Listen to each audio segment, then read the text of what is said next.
Mirë se vini në kanalin ton, mos harroni të bëni subscribe dhe të klikoni si përzieles për të marrë njoftimet më të reja. Faleminderit. Kjo grua 70 vjeçare duket si 30 vjeçe, ja sekreti i rinisë së saj. Shumica e femrave përpiqen që të jenë të bukura duke përdorur produkte të ndryshme kozmetike dhe trajtime njëkohësisht shumë të shtrenjta. E vërteta është se këto trajtime jo gjithmonë japin rezultatet e duhura. Prandaj, rekomandohet gjithmonë për të qenë gjithmonë në formë ju duhet t'i kushtoni rëndësi dietës tuaj ushqimore. Kjo grua 70 vjeç por duket si 30 vjeç dhe ajo vendosi që të ndante sekretin e saj të rinisë. Sipas 70 vjeçares, kjo recet ka bërë që lëkura e saj të jetë më e butë dhe më e re, flokët të jenë të shëndetshme dhe njëkohësisht të mos thinjen shpejt. Ja cila është receta çuditëbërëse. Përbërësi që do t'ju duhen janë 2 limon, 100 ml vaj ulliri, 5 gram mjalt dhe gjithashtu 1 thelpi hudhër.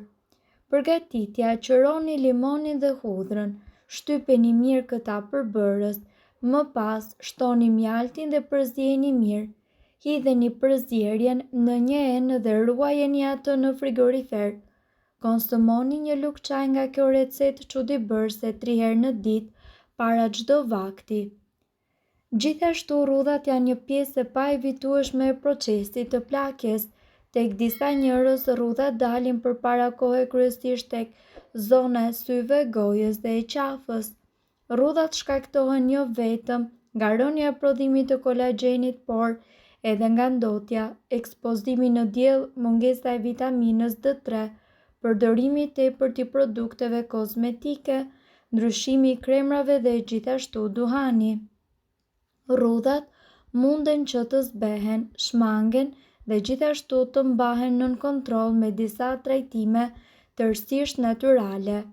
Në këtë video ju do të mësoni disa prej kurave më të mira kundër rrudhave. Vaji arrës së kokosit. Me këtë vaj ju mund të masazhoni zonën e rrudhave duke kryer lëvizje rrethore. Pas masazhit ju mund ta mbani vajin në lëkurë përgjatë gjithë natës. Kura duhet përsëritur çdo mbrëmje. Vaji arrës së kokosit i jep lëkurës tuaj një shkëlqim natyral dhe njëkohësisht arrin që të zbehë rrudhat. Vitamina E. Kapsulat e vitaminës E ju mundet që t'i blini në farmaci dhe të përdorni disa prej tyre çdo mbrëmje. Vitamina në formë vajore duhet aplikuar gjithashtu në zonën e rrudhave dhe duhet mbajtur për disa orë. Ky trajtim duhet bërë çdo mbrëmje. Vitamina E hidraton lëkurën, zbeh rrudhat dhe ushqen atë me antioksidant. Uthulla e mollës. Përzini një lugë gjelle me uthull molle dhe një lugë gjelle me mjalt. Aplikojeni maskën në lëkurë dhe në qafë. Mbajini atë për 15 deri në 20 minuta dhe shpëlajini me ujë të vakët. Këtë maskë ju duhet që ta bëni të paktën 2 herë në javë. Uthulla e mollës gjithashtu ruan ekuilibrat e pH-it, ndërkohë që mjalti i jep fytyrës një shkëlqim rinor. E bardha e vezës. Rrihni të bardhën e një veze dhe vendosini në lëkurë. Prisni derisa ajo të thahet dhe më pas shpëlajini me ujë të vakët.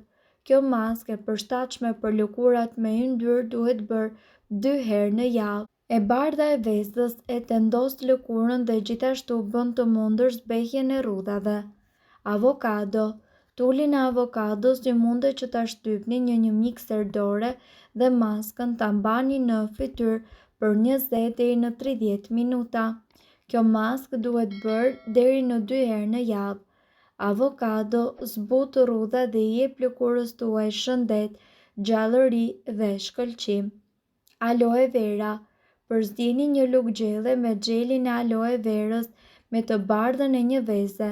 Maskën mbajini për gjysmë ore dhe më pas shpëlajini me ujë të vakët. Gjeli i aloe verës është një burim i pasur i vitaminës C dhe bashkëpunon mirë kundër rrudhave me të bardhën e vezës. Lëngu i limonit. Përzini sasi të barabarta të mjaltit dhe lëngut të limonit. Maskën mbajini në fytyrë për plot 10 minuta. Lëngu i limonit përmban gjithashtu vitaminën C dhe nxit formimin e kolagjenit që zbeh rrudhat. Soda e bukës. Përzieni një lugë gjelle me sodë buke dhe gjithashtu një lugë gjelle me ujë. Fërkojeni lëkurën me lëvizje rrethore për disa minuta dhe aplikojeni si maskë dhe mbajini atë në fytyrën tuaj për plot 10 minuta. Soda e bukës arrin që të heqë të gjitha qelizat e vdekura dhe përmirëson qarkullimin tuaj të gjakut.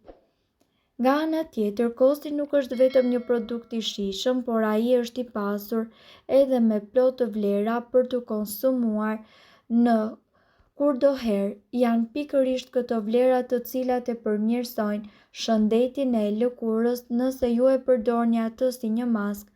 Pa nevojë për të shtuar asnjë përbërës tjetër, kosi kthehet në maskën më ekonomike me përfitimet më të mrekullueshme. Mineralet të cilat të gjenden te kosi. Ka një arsye pse kosi i jep lëkurës së fytyrës një gjallërim dhe shkëlqim të menjëhershme. Sipas të dhënave janë pikërisht këta 4 përbërës të cilët ndikojnë në shëndetin e lëkurës. Zinku i njohur për vlerat e tij anti-inflamatore nxit rigjenerimin e qelizave të lëkurës dhe balancon gjëndrat yndyrore të cilat shkaktojnë krijimin e akneve. Të gjithë e dimë që kosi përmban kalcium dhe ky mineral është përgjegjës për hidratimin dhe parandalimin e përtharjes së lëkurës. Vitamina B nga ana tjetër bën të mundur mbrojtjen e qelizave të lëkurës nga radikalet e lira si edhe nxit prodhimin e yndyrave të shëndetshme. Acidi laktik është një nga përbërësit më kryesor të kosit dhe gjendet në shumicën e produkteve të lëkurës. Ai funksionon gjithashtu si një agent kundër rrudhave dhe plakjes të lëkurës, por veprimi kryesor i këtij acidi është sigurisht parandalimi i enzimës tirosinase e cila nxit prodhimin e melaninës, kështu lëkura juaj do të jetë më e pastër dhe më e bardhë. Si të përdorni kostin për lëkurën? Mjafton që në një filxhan kafeje të hidhni 2 deri në 3 lugë çaj me kos dhe të përzieni derisa të formohet një masë e plotë. Më pas, vendoseni në fytyrë duke treguar kujdes që të mbuloni të gjitha zonat problematike si dhe qafën. Ju këshillojmë që ndërkohë që lyeni fytyrën dhe ta masazhoni me lëvizje rrethore për të nxitur qarkullimin e gjakut. Kosi do të fillojë të ngurtësohet pas 5 minutash duke krijuar një maskë të mirëfillt.